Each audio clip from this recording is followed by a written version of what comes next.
جمعیت علماء مہاراشٹر جو اکولا، بلڈانا اور تڑوی برادری کے درمیان جو مکاتب چلا رہی ہے ان کی تفصیلات آئیں۔ اس موقع پر میں نے حضرت مولانا مفتی اسماعیل صاحب موجود تھے، مولانا امتیاز اقبال صاحب موجود تھے۔ میں نے یہ بات رکھی کہ آپ کے ہاں اتنا بڑا کام ہو رہا ہے تو ہم یہ چاہتے ہیں کہ آپ ایک پروگرام منعقد کریں اور ان مکاتب میں پڑھنے والے طلباء کا تعلیمی مظاہرہ ہو، وہ طلباء بلائے جائیں، ان کے سرپرست بلائے جائیں، تاکہ اس سے لوگوں کو معلوم ہو کہ جمعیت علماء مالیگاؤں کتنا بڑا کام کر رہی ہے، اور اس سے دوسرے اضلاع کے ذمہ داروں کو بھی ترغیب ملے، ان کا حوصلہ بڑھے۔ الحمدللہ آج وہ مجلس منعقد ہوئی، طلباء آئے، 151 مکاتب کے طلباء آئے، جس میں 216 معلم اور معلمات کام کر رہے ہیں، وہ بھی تشریف لائے، اور مغرب بعد سے لے کر اب تک انہوں نے اپنی صلاحیتوں کا مظاہرہ کیا، نعتیں پڑھی، تقریریں کی، قرآن کریم کی تلاوت کی۔ اس سے اندازہ ہوا کہ کس طرح کی محنت ان دیہاتوں میں اور ایسی جگہوں پر جہاں کبھی دین کا چرچا نہیں تھا، جمعیت علماء مالیگاؤں کے دینی تعلیمی بورڈ کی کوششوں سے اتنا بڑا کام ہو رہا ہے۔ میں مبارکباد پیش کرتا ہوں دینی تعلیمی بورڈ کے تمام ذمہ داروں کی خدمت میں، اور میں جو کچھ میں نے دیکھا اور جو کچھ طلباء سے میں نے سنا، اس سے میں بہت پر امید ہوں کہ انشاءاللہ اس کام میں مزید تقویت آئے گی اور یہ کام اور آگے بڑھے گا۔ وقت کافی ہو چکا ہے، 11:15 بجنے والے ہیں، اور مجھے بھیونڈی بھی جانا ہے۔ تھکا مادہ صبح ہی آیا ہوں، رات میں جاگا، ایک پروگرام میں تھا، وہاں سے بھیونڈی آیا، 2-1 گھنٹہ آرام کیا، اور پھر 4 ہی بجے سے مالیگاؤں آنے کی تیاری شروع ہو گئی۔ اب پھر مجھے یہاں سے نکلنا ہے، کل پھر پروگرام میں شریک ہونا ہے، اس لیے کوئی لمبی چوڑی گفتگو اس وقت میں نہیں کر سکتا ہوں۔ وقت بھی کم ہے اور میری اپنی مجبوری بھی ہے، لیکن بہرحال چند باتیں میں ضرور آپ سے کہوں گا۔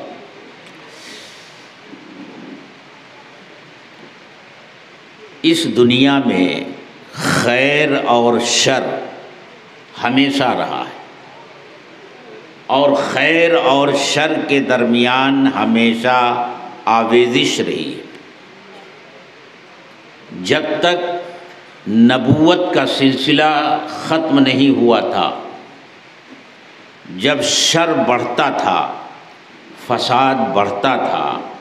تو اس فساد اور اس شر کو ختم کرنے کے لیے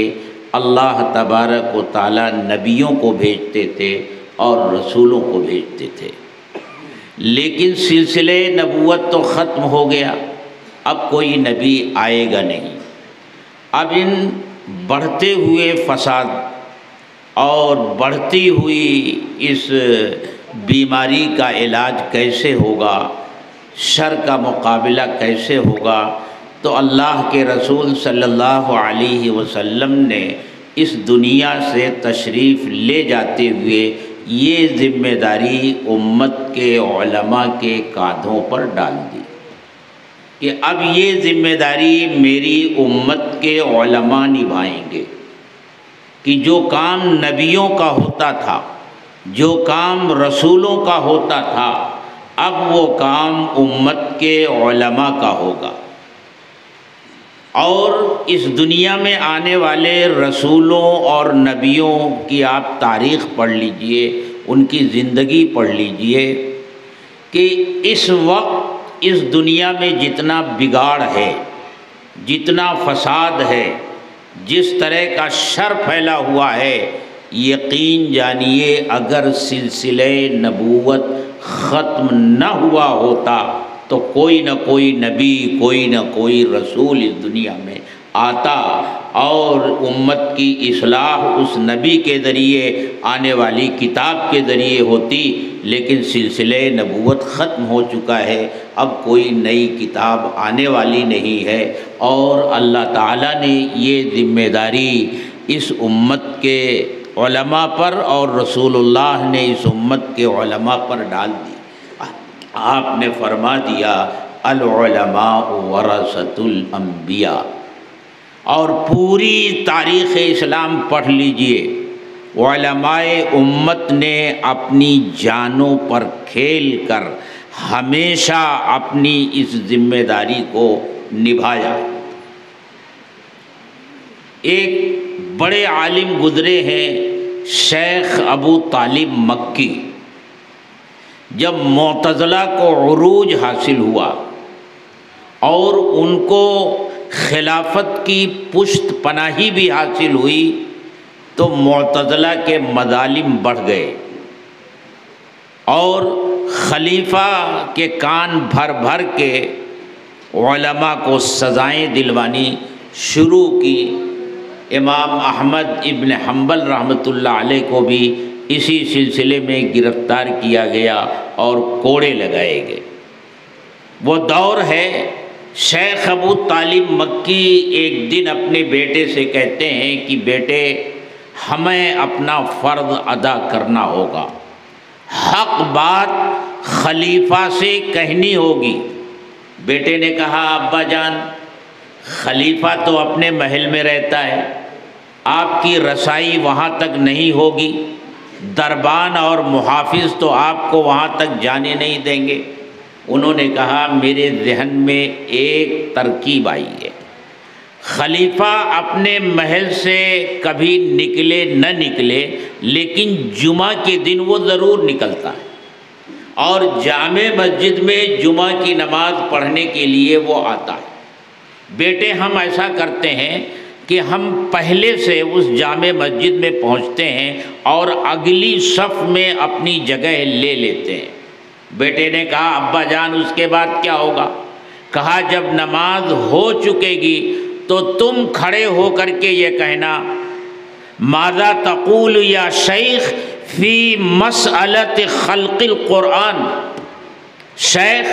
خلق قرآن کے مسئلے میں آپ کی رائے کیا ہے؟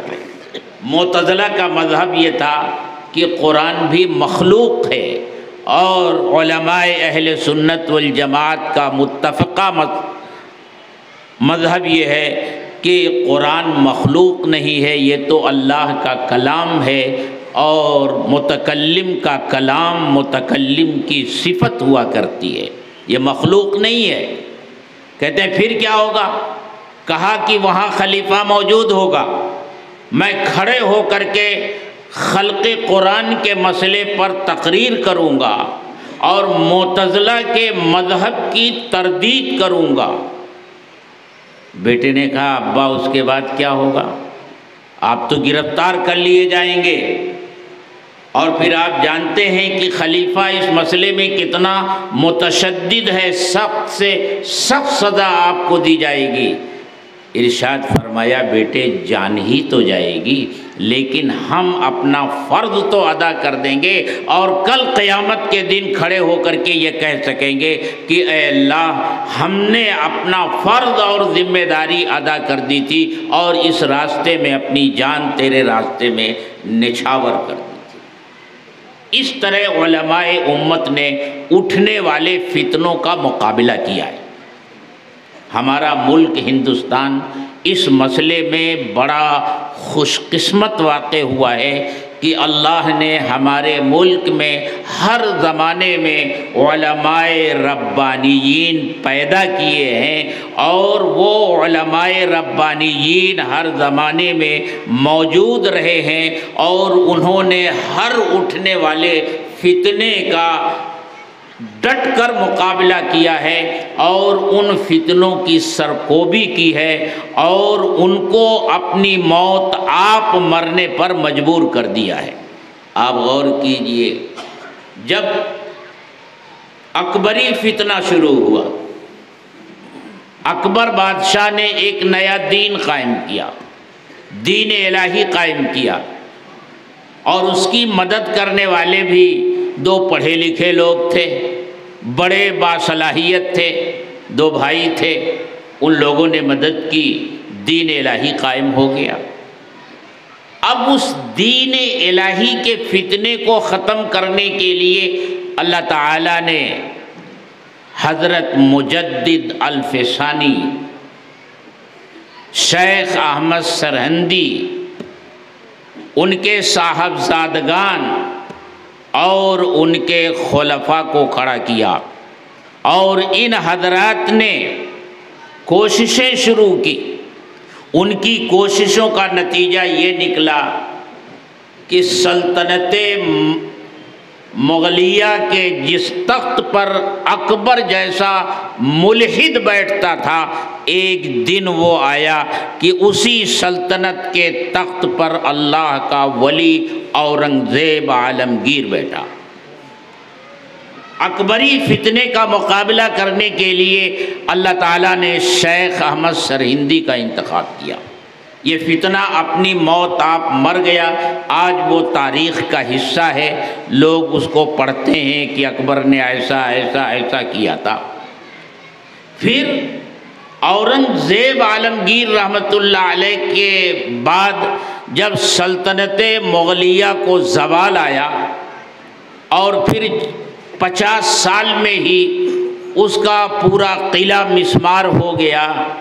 اور انگریزوں نے اس ملک میں اپنے پیر پھیلانے شروع کیے، اور ایک دن وہ آیا کہ انگریزوں نے اس ملک پر اپنے اقتدار کے پنجے گاڑ دیے۔ پھر انہوں نے جو فتنے شروع کیے دین کے خلاف،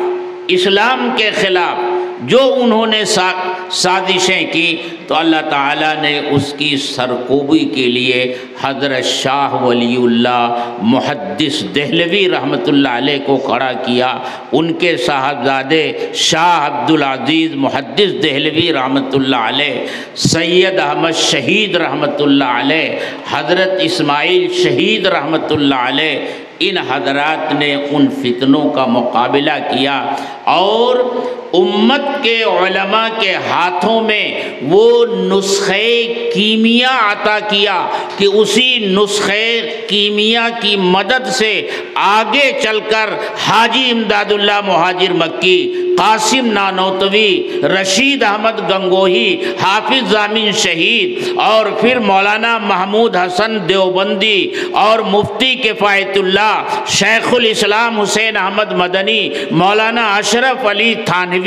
ان بزرگوں نے اسی نسخے کیمیا کا استعمال کر کے انگریزوں کی طرف سے پھیلائے جانے والے فتنوں کا نہ صرف یہ کہ مقابلہ کیا، بلکہ ان فتنوں کو اپنی موت آپ مرنے پر مجبور کر دیا۔ پھر اس کے بعد قادیانیت کا فتنہ سامنے آیا، تو دارالعلوم دیوبند کا محدث علامہ انور شاہ کشمیری کھڑا ہوا، اور بھاولپور کے مقدمے میں اس حال میں وہ تشریف لے گئے کہ آپ کو خونی بواسیر کا مرض تھا، خون رکتا نہیں تھا، لیکن شاگردوں کے ساتھ وہ بھاولپور کے مقدمے میں تشریف لے گئے، اور جج کے سامنے وہ علمی نکات پیش کیے، وہ بحثیں پیش کی کہ جس کی وجہ سے قادیانیت کی کمر ٹوٹ گئی، اور قادیانیت کو ہندوستان سے باہر بھاگنے پر مجبور ہونا پڑا، اور اس نے اپنی آقاؤں کی سرزمین میں جا کر پناہ لی، اور حضرت علامہ انور شاہ کشمیری رحمۃ اللہ علیہ نے اپنے شاگردوں کو اس کام کے لیے کھڑا کیا۔ پھر کیا تھا، مفتی محمد شفیع دیوبندی، مولانا ادریس کاندھلوی اور ان کے دوسرے شاگرد جس میدان میں آئے اور جس نے قادیانیت کا سر کچل کر رکھ دیا، بدعت نے سر اٹھایا، تو اللہ تعالیٰ نے حضرت تھانوی، مولانا رشید احمد گنگوہی، مولانا خلیل احمد سہارنپوری، ان حضرات کو کھڑا کیا۔ جب جب اس امت پر کوئی اس طرح کی سازش آئی ہے اور امت میں کوئی فتنہ پیدا کرنے کی کوشش کی گئی ہے، تو اللہ تعالیٰ نے اس ملک میں علماء ربانیین کو کھڑا کیا ہے اور انہوں نے اس فتنے کا مقابلہ کیا ہے۔ مجھے یاد ہے غالباً 2007 یا 2008 کا وقت تھا، جانشین شیخ الاسلام حضرت مولانا سید ارشد مدنی دامت برکاتہم العالیہ بمبئی تشریف لائے تھے۔ اس وقت نئی تعلیمی پالیسی جو 2009 میں نافذ ہوئی، رائٹ ٹو ایجوکیشن، اس کا چرچا تھا، وہ بن رہی تھی، اور اس سلسلے میں حضرت جانشین شیخ الاسلام کو کچھ معلومات تھی۔ اس موقع پر جانشین شیخ الاسلام نے جمعیت علماء کے خدام سے کہا تھا، دیکھو جو تعلیمی پالیسی آ رہی ہے بہت ممکن ہے کہ اس میں جبری تعلیم بھی نافذ کی جائے، اور کم از کم 8ویں کلاس یا 10ویں کلاس تک بچے کو جبری تعلیم دلانا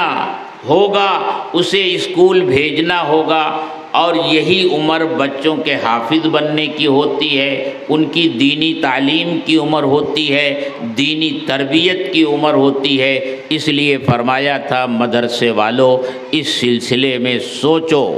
پروگرام بناؤ، تاکہ اس آنے والی تعلیمی اسکیم کے جو نقصانات مرتب ہونے والے ہیں تم اپنی نسل کو ان نقصانات سے بچا سکو۔ میں ہمیشہ یہ کہا کرتا ہوں کہ اللہ تعالیٰ نے اس ملک میں ہمیں جو علماء ربانیین دیے ہیں وہ اتنے بیدار مغز اور بابصیرت ہیں کہ وہ حالات کے رخ کو پہچانتے ہیں، ہواؤں کا رخ دیکھ کر یہ اندازہ کر لیتے ہیں کہ آگے کیا ہونے والا ہے۔ میں اس کی ایک مثال آپ کو دوں، جب ملک کی تقسیم کا مسئلہ چل رہا تھا اور مسلم لیگ پورے زور پر تھی، اور مسلمان مسلم لیگ کے بہکاوے میں آ کر کے جذباتی ہو رہا تھا، پورے ملک میں ہنگامہ بپا تھا، اس وقت شیخ الاسلام ہندوستان کے گوشے گوشے میں جا کر مسلمانوں سے یہ اپیل کر رہے تھے، مسلمانوں خبردار، کبھی ایسا قدم مت اٹھانا، ملک اگر تقسیم ہوا تو ملک کا تو جو نقصان ہوگا ہی، سب سے بڑا نقصان تمہیں ہوگا۔ ایک موقع پر فرمایا پاکستان کے نام پر مغرب اور مشرق میں زمین کا چھوٹا سا ٹکڑا لینے پر کیوں راضی ہو گئے؟ یہ کیوں نہیں سوچتے کہ پورے ہندوستان کو پاکستان بنا لو؟ اور یاد رکھیے، جمعیت علماء کی آواز کو اگر اس وقت مسلمانوں نے سنا ہوتا اور ہندوستان کا مسلمان تقسیم وطن پر راضی نہ ہوا ہوتا تو آج ہمارے ملک کی صورتحال بالکل مختلف ہوتی۔ آج 20 کروڑ ہے، 35 کروڑ 40 کروڑ مسلمان اس ہندوستان میں ہوتا، اور کچھ صوبے ایسے اس ملک میں ہوتے جہاں صرف مسلمانوں کی ہی ریاستی حکومت ہوتی۔ ایسی حالت میں پارلیمنٹ میں بیٹھ کر جو نئی نئی چالیں چلی جا رہی ہیں، یہ کھیل نہیں کھیلا جا سکتا تھا۔ جمعیت علماء اسی خطرے سے ملک کے مسلمانوں کو آگاہ کر رہی تھی، لیکن مسلمان تو دیوانہ ہو رہا تھا۔ شیخ الاسلام نے آخری مرتبہ تنبیہ کرتے ہوئے یہ کہا تھا کہ اے مسلمانوں، تمہیں دھوکہ دیا جا رہا ہے کہ تمہاری آبادی کے تناسب سے تمہیں اس ملک میں حصہ ملے گا۔ یاد رکھو، مغرب میں چھوٹا سا ٹکڑا ملے گا، مشرق میں چھوٹا سا ٹکڑا ملے گا۔ تم سمجھتے ہو پورا بنگال مل جائے گا، بنگال بھی بٹے گا۔ تم سمجھتے ہو آسام ملے گا، آسام نہیں ملے گا۔ تم سمجھتے ہو پورا پنجاب مل جائے گا، پنجاب بھی بٹے گا۔ اور جغرافیائی اعتبار سے جتنے اہم مواقع ہیں، جگہیں ہیں، ان میں سے کوئی تمہارے حصے میں نہیں آئے گی۔ اور اگر تم اس پر راضی ہو گئے، ایک ٹکڑا وہاں لیا، ایک ٹکڑا وہاں لیا، تو ان دونوں ٹکڑوں میں رابطے کی صرف ایک ہی شکل ہوگی، اور وہ فضائی راستہ ہوگا، اور فضا میں ادھر کا جہاز ادھر، ادھر کا ادھر، اسی ملک کی فضا سے گزرے گا۔ لہذا یہ دونوں حصے 24 سال سے زیادہ متحد نہیں رہ سکیں گے۔ یہ بصیرت تھی شیخ الاسلام کی، اور اس مرد قلندر نے جو کہا تھا وہی ہوا۔ 71 میں مشرقی پاکستان بنگلہ دیش بن گیا۔ آپ دیکھ لیجئے 1947 سے 1971 تک کتنے سال ہوتے ہیں۔ ایسے بابصیرت، بیدار مغز، حالات کے رخ کو پہچاننے والے قائد علماء اللہ تعالیٰ نے ہمیں دیے ہیں۔ میرے دوستو، جب ملک تقسیم ہو گیا، مسلمانوں کا جو کریم طبقہ تھا وہ تو ہجرت کے نام پر بھاگ گیا۔ اسے ان بھگوڑوں نے اپنے اس بھاگنے کو ہجرت کا نام دیا۔ بھاگ گئے، اپنی دنیا کے مستقبل کو سنوارنے کے لیے چلے گئے۔ یہاں جو مسلمان بچا وہ سہما ہوا تھا، ڈرا ہوا تھا، خوف زدہ تھا۔ اب کیا ہوگا اس کا؟ اور یہاں جو نظام حکومت قائم ہونے جا رہا تھا وہ جمہوری نظام حکومت قائم ہونے جا رہا تھا۔ یہاں کی حکومت سیکولر حکومت بننے جا رہی تھی، اور جو حکومت سیکولر ہوتی ہے وہ کسی کے مذہب کو، اس کی اشاعت کی، اس کی ترویج کی، اور اس مذہب کے ماننے والوں کو تعلیم دینے کی پابند نہیں ہوتی۔ ہر مذہب کے ماننے والوں کو اپنے مذہب کی تعلیم کا خود انتظام کرنا پڑتا ہے۔ تو جمعیت علماء کے اکابر نے، خاص طور سے مجاہد ملت نے، جو اس وقت جمعیت علماء ہند کے جنرل سیکریٹری تھے، اور مفکر اسلام حضرت مولانا سید ابو الحسن علی ندوی رحمۃ اللہ علیہ نے بالکل بجا بات کہی ہے کہ ہمارے یہاں القاب اور خطابات تو اس طرح تقسیم ہوتے ہیں جیسے ریوڑیاں تقسیم کی جائیں۔ بس کسی کو علامہ بنا دیا، کسی کو مفکر بنا دیا، اور کسی کو کچھ بنا دیا۔ کہتے ہیں اس میں ایسا ہوتا ہے گویا جھولے میں یہ القاب لے کر کے چل رہے ہیں اور جس کو چاہا دے دیا۔ فرمایا میرے علم کی حد تک ہندوستان کے اندر جن چند ہستیوں کو خطابات دیے گئے ہیں جو ان کی شخصیت پر پورے اترتے ہیں، بلکہ پورے ہی نہیں اترتے، ان القاب کو عزت اور احترام مل رہا ہے ان شخصیت کی وجہ سے۔ ان میں ایک مولانا حفظ الرحمن سیوہاروی ہیں، جنہیں بجا طور سے مجاہد ملت کا خطاب دیا گیا۔ یہ دینی تعلیمی بورڈ کا جو نظام ہے، 1947 کے بعد ان بزرگوں نے محسوس کیا تھا کہ لوگ تو بھاگ گئے، اب مسلمان لٹا پٹا یہاں موجود ہے، ان کے بچوں کی تعلیم کا انتظام کیا ہوگا؟ پورے ملک میں کانفرنسیں کی، احمد آباد میں کانفرنس کی، کلکتہ میں کانفرنس کی، رائے پور میں کانفرنس کی، اور آخر میں آ کر بمبئی میں مشترکہ پلیٹ فارم، یعنی جس میں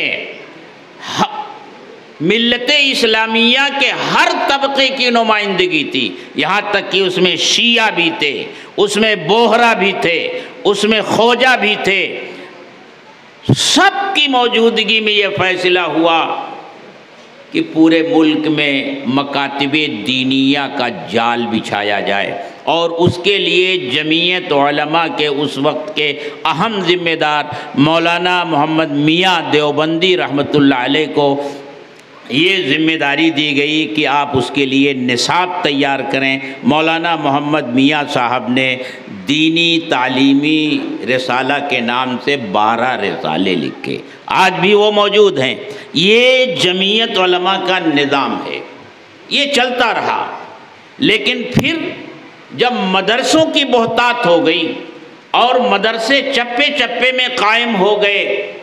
تو جو لوگ مکاتب کا نظام چلا رہے تھے ان کے اندر بھی تھوڑی کمزوری آئی، اور وہ یہ سمجھ گئے کہ اب تو مدارس کام کر رہے ہیں، اب مکاتب کی اتنی زیادہ ضرورت نہیں رہی۔ لیکن حقیقت یہ ہے میرے دوستو کہ مکاتب کی ضرورت پہلے دن بھی تھی، آج بھی ہے، اور آئندہ بھی رہے گی۔ اور اس وقت جو حالات بدل رہے ہیں اور پھر نئی تعلیمی پالیسی بن چکی ہے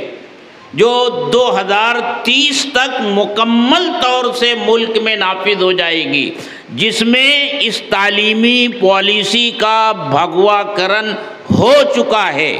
ایک مذہب کے رنگ میں اس تعلیمی نظام کو رنگ دیا گیا ہے۔ یقین جانیے تجربے کار لوگوں کا کہنا ہے کہ اگر ہم نے اپنے بچوں کی دینی تعلیم اور اسلامی تربیت کا انتظام نہیں کیا اور اس کے بغیر اس نئی آنے والی تعلیمی پالیسی کے انہیں حوالے کر دیا،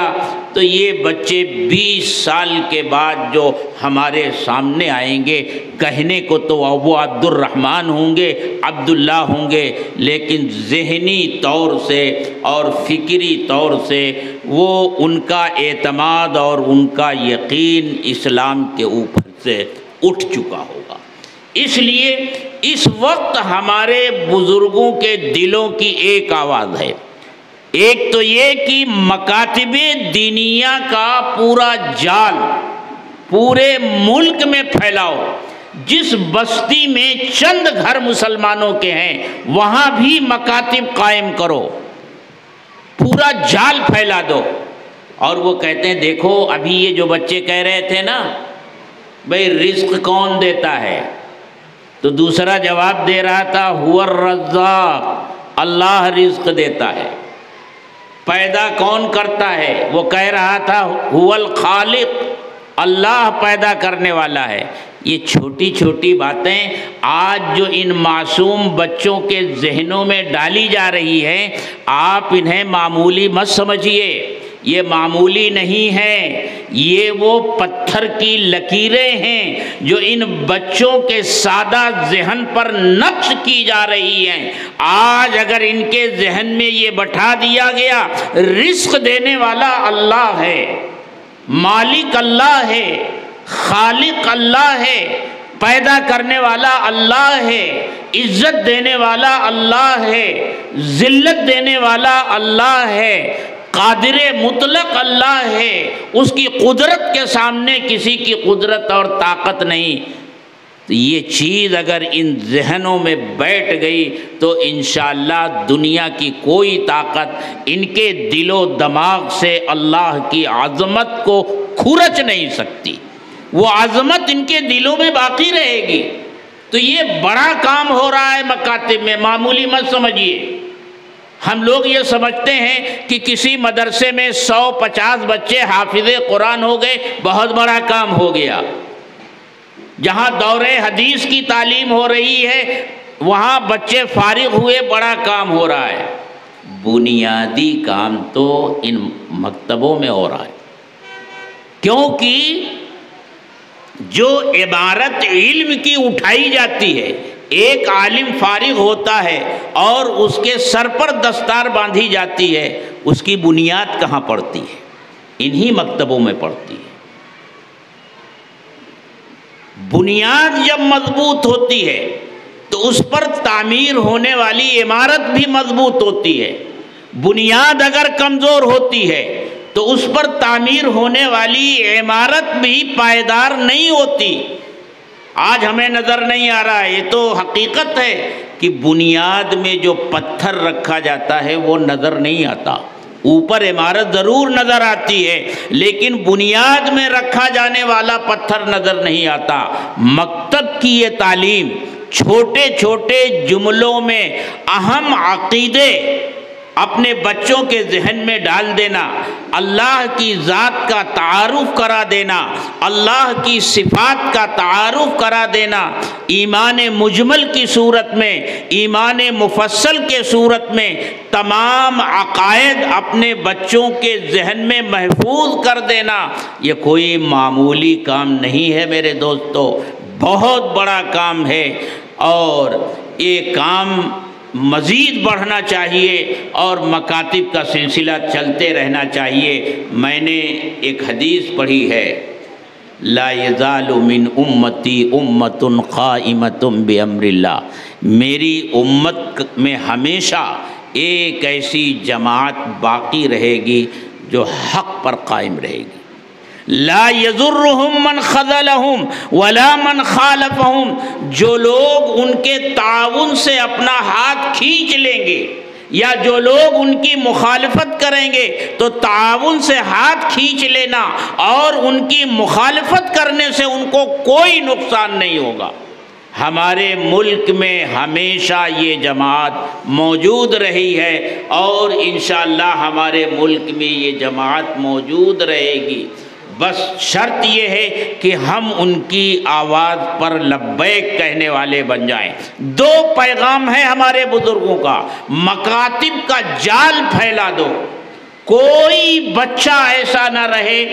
جس نے قرآن نہ پڑھا ہو، قرآن نہ سیکھا ہو اور اسلام کے بنیادی عقائد اسے نہ سکھا دیے گئے ہوں، اس کے دل و دماغ پر اللہ کی عظمت نقش نہ کر دی گئی ہو، اللہ اور اس کے رسول کی محبت اس کے دل و دماغ میں گھول کر پلا نہ دی گئی ہو، کوئی بچہ ایسا نہ بچنے پائے۔ اور یہ کام مکتب کے ذریعے، اور سب سے بڑا مکتب تو میرے دوستو ماں کی گود ہوتی ہے، وہاں سے یہ کام ہو سکتا ہے۔ دوسرا پیغام یہ ہے کہ اے مسلمانوں، جس طرح تم نے مدارس اور مکاتب کا جال پورے ملک میں بچھایا ہے اور اپنی محنت کی کمائی اس پر خرچ کرتے ہو، حکومت کے تعاون کے منتظر نہیں رہتے ہو اور اتنا خرچ کرتے ہو کہ دنیا میں بہت ساری چھوٹی چھوٹی حکومتیں ایسی ہیں جن کا بجٹ اتنا نہیں ہوتا جتنا بجٹ ہندوستان میں پھیلے ہوئے مدارس دینیہ اور مکاتب دینیہ کا ہوتا ہے، اور مسلمان اسے اپنی جیب سے پورا کر سکتا۔ کیا مسلمان اسکول قائم نہیں کر سکتا؟ اپنے دم پر اسکول نہیں چلا سکتا؟ ہر میڈیم کا اسکول مسلمان قائم کر سکتا ہے۔ انگلش میڈیم کا اسکول جہاں معیاری تعلیم ہوتی ہو کوئی مشکل نہیں ہے،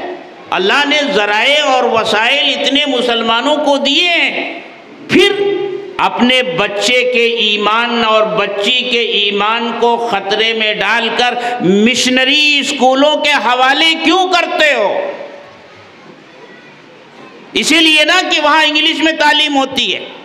کیا انگلش میڈیم کے اسکول قائم نہیں کر سکتے؟ یہ فیصلہ کرو کہ ہمارے اپنے اسکول ہوں گے، ہمارے اپنے کالج ہوں گے، ہم یونیورسٹیاں بھی اس ملک میں بنائیں گے اور اپنے بلبوتے پر اس کے نظام کو چلائیں گے، مخلوط نظام تعلیم سے اپنے بچوں کو بچائیں گے۔ مخلوط نظام تعلیم کا نتیجہ ہمارے سامنے اب تو بکثرت آنے لگا ہے کہ ہماری بچیاں غیر مسلم بچوں کے ساتھ جا رہی ہے۔ میرے دوستو، اس وقت ملک کے یہ حالات ہیں۔ یہ دو پیغام ہمارے بزرگوں کا ہے جو میں آپ کو دے کر جا رہا ہوں۔ اللہ تعالی ہم سب کو عمل کی توفیق بخشے۔ وقت زیادہ ہو گیا ہے، میں نے بھی کچھ زیادہ وقت آپ سے لے لیا، بات لمبی ہو گئی، مختصر مجھے کرنی تھی۔ آخر میں پھر مبارکباد دیتا ہوں اپنے ان ساتھیوں کو جو دینی تعلیمی بورڈ کا نظام یہاں سنبھالے ہوئے ہیں، اور ان سے ایک درخواست کرتا ہوں کہ ایک ٹیم کی طرح کام کریں، مل جل کر کام کریں، اور ایک ٹیم کی طرح کام کریں گے تو انشاءاللہ اس میں طاقت بھی آئے گی، قوت بھی آئے گی، اور کسی طرح کے مسائل بھی کھڑے نہیں ہوں گے۔ وآخر دعوانا ان الحمد للہ رب العالمین۔